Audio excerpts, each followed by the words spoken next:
ಅಂಗನವಾಡಿ ಕಾರ್ಯಕರ್ತೆಯರಿಗೆ ಕಳೆದ 4 ತಿಂಗಳಿಂದ ಗೌರವ ಧನ ಸಿಕ್ಕಿಲ್ಲ ಅಂತ ಅಳಲು ತೋಡ್ಕೊಳ್ತಿದ್ದಾರೆ. ಗ್ಯಾರಂಟಿ ಯೋಜನೆಯಿಂದಾಗಿ ತಿಂಗಳಿಗೆ 3,500 ಹಣ ಬರುವುದು ನಿಂತು ಹೋಗಿದೆ. ಇದರಿಂದಾಗಿ ಬದುಕು ನಡೆಸೋದೇ ಕಷ್ಟವಾಗಿದೆ ಅಂತ TV9 ಮುಂದೆ ಅಳಲು ತೋಡಿಕೊಂಡಿದ್ದಾರೆ. ಆಫೀಸಲ್ಲಿ ಕೇಳಿದ್ರೆ ಅನುದಾನ ಬಂದಿಲ್ಲ, ನಾವೇನು ಮಾಡೋಣ, ಸರ್ಕಾರದಿಂದ ನಮಗೇನು ಬಡ್ಜೆಟ್ ಬಂದರೆ ನಾವು ಮಾಡಿಕೊಡ್ತೀವಿ, ಅಲ್ಲಿಂದ ಏನು ಅನುದಾನನೇ ಬಂದಿಲ್ಲ, ನಾವು ಹಂಗಾಗಿ ಮಾಡ್ಕೊಡೋಕ್ಕಾಗಲ್ಲ, ನೀವು ಹೋಗಿ ಮೇಲೆಯಿಂದ ಕೇಳ್ರಿ ಅಂತಾರೆ. ನಾವು ಇಲ್ಲಿ ಕೆಲಸ ಮಾಡಿಬಿಟ್ಟು ಎಷ್ಟು ಸಾರಿ ಹೋಗಿ ನಾವು ರಾಜ್ಯ ಮಟ್ಟದಲ್ಲಿ ಕೇಳೋ ಸರ್, ಅವರು ಬೇರೆ ಇಲಾಖೆಗಳಲ್ಲಿ ಕೆಲಸ ಮಾಡೋರಿಗೆಲ್ಲ ಸಂಬಳ ಆಗುತ್ತೆ, ನಮ್ಮ ಇಲಾಖೆಯಲ್ಲಿ ನಾವೇನು ಕರ್ಮ ಮಾಡಿದ್ದೀವಿ. ಅಂಗನವಾಡಿಗೆ ಮೊಟ್ಟೆ ಹಣೆ ಉಣಿಸೋದಕ್ಕೆ ನಮ್ಗೆ ತುಂಬ ಕಷ್ಟ. ಏನು ನಮ್ಮ ಸಂಸಾರ ನೋಡ್ಕೊಳೋದು, ನಮ್ಮ ಕಮಿಟ್ಮೆಂಟ್ಗಳು ನೋಡ್ಕೊಳೋದು, ಮತ್ತು ತರಕಾರಿ ಪ್ರತಿಯೊಂದು ಕೈಯಿಂದ ಹಾಕ್ಬಿಟ್ಟು ಮತ್ತು ಅವರು ಇಷ್ಟ ಬಂದಂಗೆ ಕೊಟ್ಟಾಗ ನಮ್ಗೆ ಮ್ಯಾನೇಜ್ ಮಾಡೋದು ತುಂಬ ಕಷ್ಟ. 4 ತಿಂಗಳು ಅಂತಂದರೆ ಎಷ್ಟು ಹೇಳೋಕ್ಕೆ ಸಾಧ್ಯವಿಲ್ಲ. ಅದಕ್ಕೋಸ್ಕರ ಆದಷ್ಟು ಬೇಗ ಸರ್ ಯಾವುದು ಬರ್ತಾ ಇಲ್ಲ. ನಾವು ಬರೀ ಸುಮ್ಮನೆ ಮಾಡ್ತಾ ಇದ್ದೀವಿ. ಪಲ್ಸ್ ಪೋಲಿಯೋದೇ ಮಾಡಿದ್ದೀವಿ, 2 ವರ್ಷದಿಂದ ಫ್ರೀಯಾಗೆ ಮಾಡಿದ್ದೀವಿ. ಅದಕ್ಕೇನೆ ಒಂದು ಯಾವುದೂ ಸಹಾಯಧನ ಅಂತಲೇ ಬಂದಿಲ್ಲ.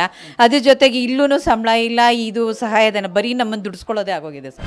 ಈಗ ನಮ್ಮ ಕೊಪ್ಪಳ ಜಿಲ್ಲೆಯಲ್ಲಿಂದ ಅಥವಾ ಕೊಪ್ಪಳ ತಾಲೂಕಲ್ಲಿ 3 ತಿಂಗಳಾಯ್ತು ಸರ್ ಪೇಮೆಂಟ್ ಇಲ್ಲದೇ. 3 ತಿಂಗಳಿಂದ ಬರಬೇಕು. ಪ್ರತಿ ಸಲನೂ ಇದೇ ಥರ ಆಗ್ತಾಯಿದೆ ಸರ್. ಈಗ 2-3 ವರ್ಷ ಆಯಿತು. ನಮಗಿರೋದೇ 10,500, 11,500, 10,500 ಅಂದರೆ ಸರ್ವಿಸ್ ಆಧಾರ ಮೇಲೆ ಇದೆ. ಇನ್ನು TV9ನಲ್ಲಿ ಸುದ್ದಿ ವರದಿ ಆಗ್ತಾ ಇದ್ದಂತೆ ಸಿಎಂ ಸಿದ್ದರಾಮಯ್ಯನವರು ಪ್ರತಿಕ್ರಿಯೆಯನ್ನು ನೀಡಿದ್ದಾರೆ. ಮೈಸೂರಿನಲ್ಲಿ ಈ ಬಗ್ಗೆ ಮಾತನಾಡಿದ ಸಿಎಂ, ನನ್ನ ಗಮನಕ್ಕೆ ಬಂದಿಲ್ಲ, ಮಾಹಿತಿಯನ್ನು ಪಡ್ಕೊಂಡು ಮಾತಾಡ್ತೇನೆ ಅಂದರು. ಸರ್, ಈಗ ಅಂಗನವಾಡಿ ಕಾರ್ಯಕರ್ತರಿಗೆ 3 ತಿಂಗಳಿಂದ ಸಂಬಳ ಆಗಿಲ್ಲ ಅಂತೇಳಿ ಅವರೆಲ್ಲರೂ ಪ್ರತಿಭಟನೆ ಕೋಲಾರ ಭಾಗದಲ್ಲಿ ಪ್ರತಿಭಟನೆ ಮಾಡ್ತಾರೆ. ಎಲ್ಲ ಕೊಟ್ಟಿದ್ದೀವಿ ಸರ್, 3 ತಿಂಗಳಿಂದ ಆಗಿಲ್ಲ ಅಂತ ಗೊತ್ತಿಲ್ಲ, ಚೆಕಪ್ ಮಾಡಿಸ್ತೀನಿ. ಸರ್, ಈಗ ಅಂಗನವಾಡಿ ಕಾರ್ಯಕರ್ತರಿಗೆ 3 ತಿಂಗಳಿಂದ ಸಂಬಳ ಆಗಿಲ್ಲ.